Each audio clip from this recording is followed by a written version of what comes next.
Buen día, bienvenidos al programa. Comenzó Cibercafé, el podcast de actualidad, literatura, música, cine y más. Mediados del mes de mayo, una semana bastante fría en el centro histórico de Lima. Y en esta edición hablaremos sobre las noticias más importantes del ámbito cultural. Y en el tema central conversaremos sobre las lecturas de adolescencia. Eso es lo que tocaremos hoy.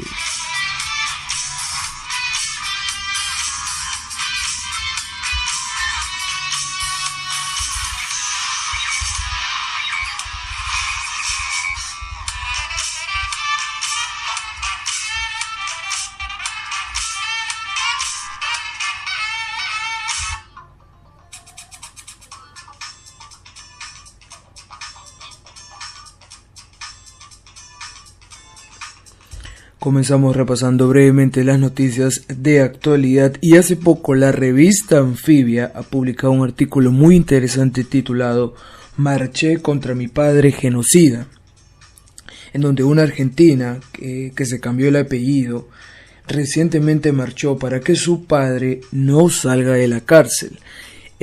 Los invito a leer, más que un artículo es una crónica, así que es muy interesante en donde coloca al lector en una posición bastante debatible, ¿no? Cuestionable. Ayudas a tu padre, que es tu padre, tu sangre, o influye mucho el pasado de él, ¿no? Que es sumamente importante.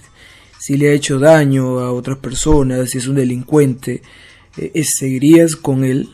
Bueno, esa es una pregunta válida, claro que sí. Y esta Argentina, bueno, ha narrado cómo ella se siente con respecto a tener un padre genocida y que evidentemente está en contra y que creo que es consecuente, ¿no? Marchó para que este padre, que su padre, que sin duda es un peligro para la sociedad, esté libre. Es debatible. También, hablando de este tema, hace poco se acaba de publicar en El Comercio un artículo titulado Literatura y Derecho de Francisco Miró Quesada Rada, muy interesante, en donde transcribe un fragmento de otro artículo de Santiago Roncagliolo y dice así: si eres un gran padre de familia o un brillante profesional pero robas un banco, igual vas a la cárcel. Y de nuevo, ¿no?, coloca sobre el tapete este debate de qué hacer en ese momento, que es una frase leniniana, ¿no? Señor ministro, ¿qué hacer? Que también lo utiliza Vallejo. ¿Qué hacer? ¿Qué hacer en estos casos? Cuando tu padre, por más que sea un gran padre de familia o un brillante profesional, comete un delito. Como dice Santiago Roncagliolo y luego lo reproduce Francisco Miró Quesada Rada: si eres un gran padre de familia o un brillante profesional pero robas un banco, igual vas a la cárcel. También debatible este suceso. Pones un poco a reflexionar sobre la cuestión del padre, ¿no?, siempre presente. Una noticia que hace poco también he visto en las redes sociales que me llamó poderosamente la atención, aunque ya había rumores de esto, es que regresa Exiliados, con Renato Cisneros y Marcos Cifuentes, entre otros, desde este 27 de mayo y todos los sábados a las 8 de la noche en Radio Nacional, que es la radio del Estado. Recordemos que Exiliados es un podcast que hacían estos peruanos que vivían en España. El podcast original era integrado por Renato Cisneros, Marcos Cifuentes, Raúl Tole y Gabriela Wiener, pero algunos de ellos ya no están. Han tenido que partir. Bueno, Gabriela Wiener y Raúl Tole están promocionando sus nuevas novelas, así que no van a poder estar en Exiliados. Pero dos de los integrantes, Renato Cisneros y Marcos Cifuentes, ¿qué es eso? Qué bárbaro, ¿no? Estas motos ahora que suenan pero hacen bulla. Normalmente ahora los carros, la intención de los carros es que no haya tanta bulla, que se mantenga una especie de silencio, ¿no? Y las motos son todo, sobre todo las motos lineales, La cosa ya no es andar en silencio o hacer el menos ruido posible, sino todo lo contrario, ¿no? Pero bueno. Entonces regresa exiliado con Renato Cineros y Marcos Cifuentes, entre otros, desde este 27 de mayo y todos los sábados a las 8 de la noche en Radio Nacional. En otras noticias, la FILBO, la Feria Internacional del Libro de Bogotá, presentó, como cada cierto tiempo, la lista de los 39 escritores latinoamericanos menores de 40 años que han dado que hablar en estos últimos años. Ahí hay 3 peruanos: Juan Manuel Robles, María José Caro y Claudia Ulloa Donoso. Voy a quitar esto. Ya. Bueno, Juan Manuel Robles, María José Caro y Claudia Ulloa Donoso. De Juan Manuel Robles me parece que es el más popular porque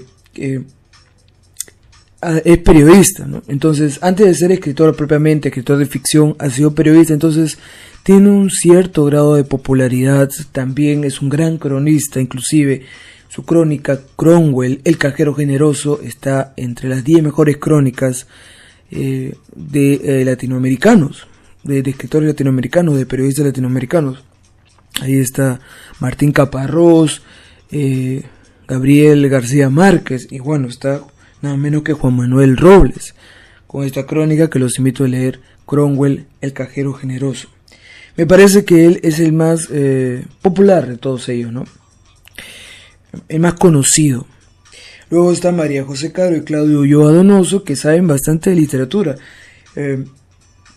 Así que hay muchas entrevistas en internet aquí, en YouTube, así que para que la conozcan más a estas 2 escritoras peruanas que están en esta lista, pues sería bueno que se vean alguno de sus entrevistas, alguno de sus videos. Así que qué orgullo que 3 peruanos, jóvenes peruanos, estén en esta lista de los 39 escritores latinoamericanos menores de 40 años más influyentes de la actualidad. Bueno, como saben, el año recién pasado se concluyó el proceso de compra de la colección completa de Roberto Bolaño por decisión de sus herederos, y finalmente deja la editorial Anagrama y pasa a la editorial Alfaguara. Entonces durante todo este año van a publicar la colección completa con prologuistas destacados y con portadas muy originales por parte de Alfaguara. Dicho sea de paso, aparte de que Alfaguara ha comprado la colección completa de Roberto Bolaño, también ha comprado manuscritos inéditos. Hace pocos meses nada más acaba de publicar El espíritu de la ciencia ficción de Roberto Bolaño, que en esencia es una obra inacabada. Lo he leído, acá me parece que en el programa también lo he comentado, hace algunos podcasts atrás, si no buscaré la manera de poder conversar nuevamente del tema. Y hace poco también lo acabo de leer y me pareció quizás no lo mejor de Roberto Bolaño. No he leído otras novelas de él, pero me pareció una buena obra en síntesis, ¿no? Por más que sea inacabada, utiliza muy bien la técnica narrativa. Bien, y ya para culminar, hace poco leí una frase muy interesante de Samuel Beckett y dice así: si estás en la tierra, no hay cura para eso. Muy interesante. Samuel Beckett, he escuchado que es un brillante escritor, muchos hablan de él y entonces será motivo para leerlo, ¿no? Si estás en la tierra, no hay cura para eso.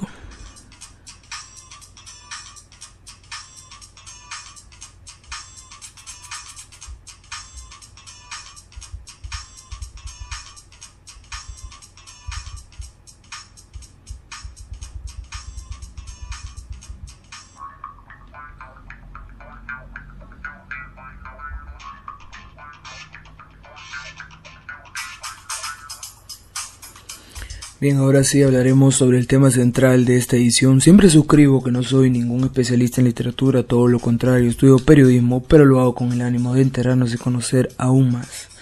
El tema central de esta edición son las lecturas de adolescencia.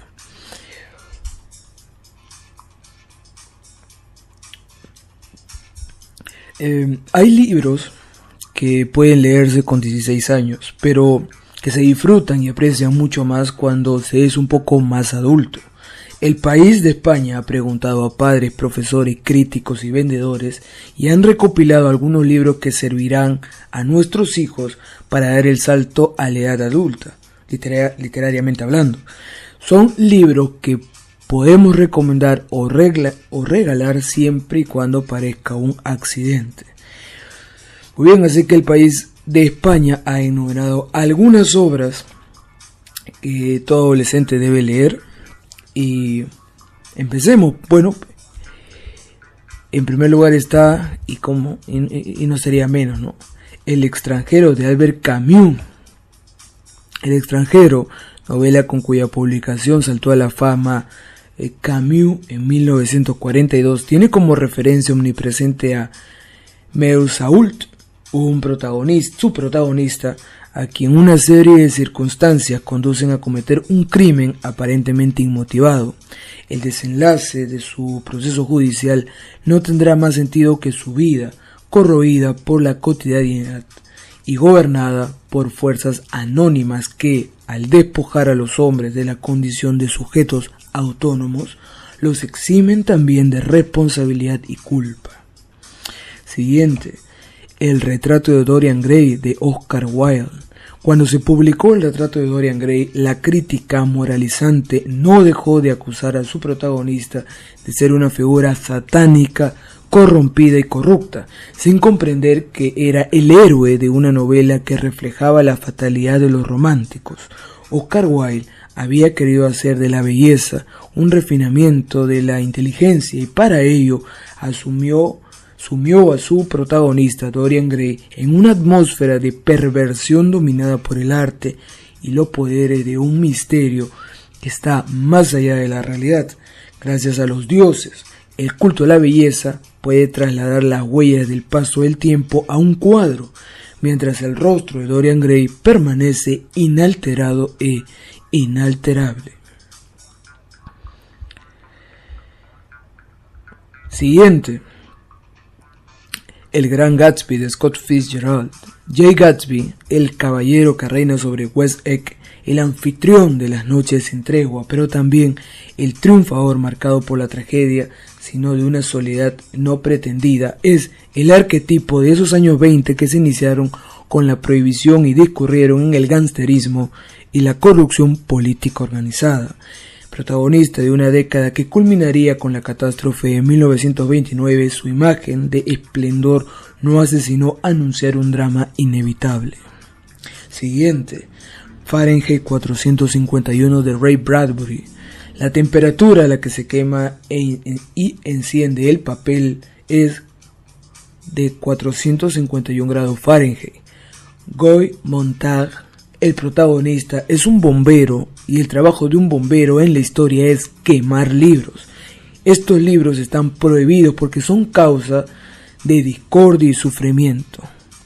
Hay una máquina enorme dentro de la historia, el sabueso mecánico del departamento de incendios, armado con una letal inyección hipodérmica y escoltado por helicópteros, está preparado para rastrear a los disidentes que aún conservan y leen libros. Siguiente.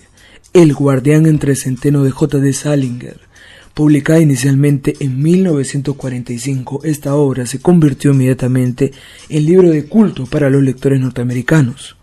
La impresionante fuerza con el que el adolescente protagonista mira y se mira a sí mismo es una brillantez sostenida que solo muy pocos autores logran conseguir. Siguiente. El diario de Ana Frank. Oculta con su familia y otra familia judía, los Van Damme, en una buhardilla de unos almacenes de Ámsterdam durante la ocupación nazi en Holanda.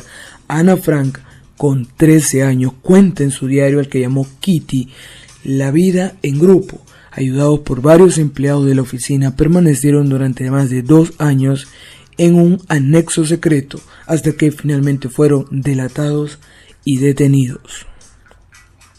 Siguiente. Tokyo Blues, de Haruki Murakami.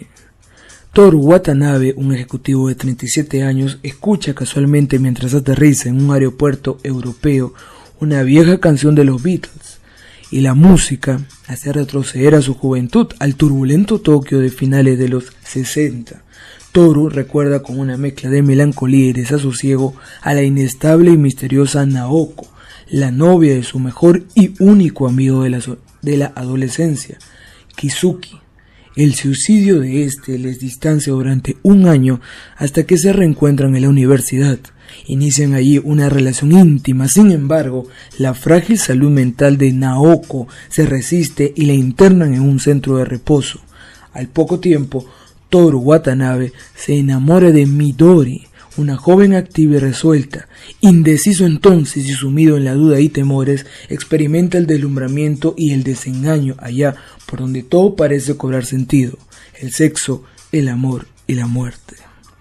Siguiente, la metamorfosis de Franz Kafka. Al despertar, Gregorio Samsa, una mañana tras un sueño intranquilo, se encontró en su cama convertido en un monstruoso insecto. Tal es el abrupto comienzo que nos sitúa de raíz bajo unas reglas distintas. La metamorfosis, sin duda la obra maestra de Franz Kafka y la que ha alcanzado mayor celebridad, nos muestra un relato considerado como obra maestra de un siglo innegable, de evidentes rasgos precursores y de caudal de ideas e interpretaciones que desde siempre ha suscitado. Entonces, esa es parte de la lista. Esa es la lista en sí de El País de España, de los libros de adolescencia o los libros que todo adolescente debe leer. Bueno, debe haber más, ¿no? Particularmente tendría que agregar a Shakespeare. Yo he leído mucho a Shakespeare durante mi adolescencia. Yo tenía una profesora que era una lectora voraz de Shakespeare, que nos mandaba a leer Shakespeare, y prácticamente he leído 5 libros de Shakespeare ya. Y si no es suficiente con eso, mi profesor estaba tan obsesionado con Shakespeare que uno de nuestros tantos exámenes era la representación de una obra de Shakespeare. Entonces teníamos que dramatizar Romeo y Julieta, si no me equivoco. Ya se imaginarán en mí. Felizmente me tocó un personaje menor, rápido, pero no solamente bastó leer a Shakespeare, sino más bien interpretarlo, interpretar sus obras ya. Y de leerlo ya es mucho de adolescente, imaginen representarlo. Tendría que nombrar a Hemingway también, ¿no? El viejo y el mar de Hemingway, Fausto de Goethe y 1984 de George Orwell. Sin duda se agregaría mucho más. Hay muchos libros más que leer, o muchos libros u otros que han impactado en nuestra adolescencia, pero esa es parte de una lista interminable.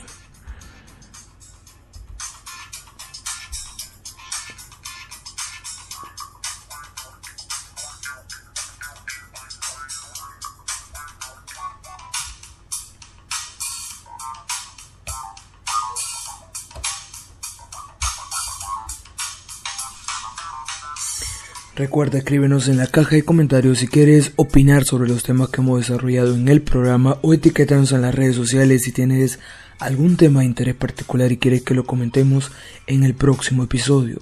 Estamos llegando al final de esta edición. Esto ha sido todo por hoy.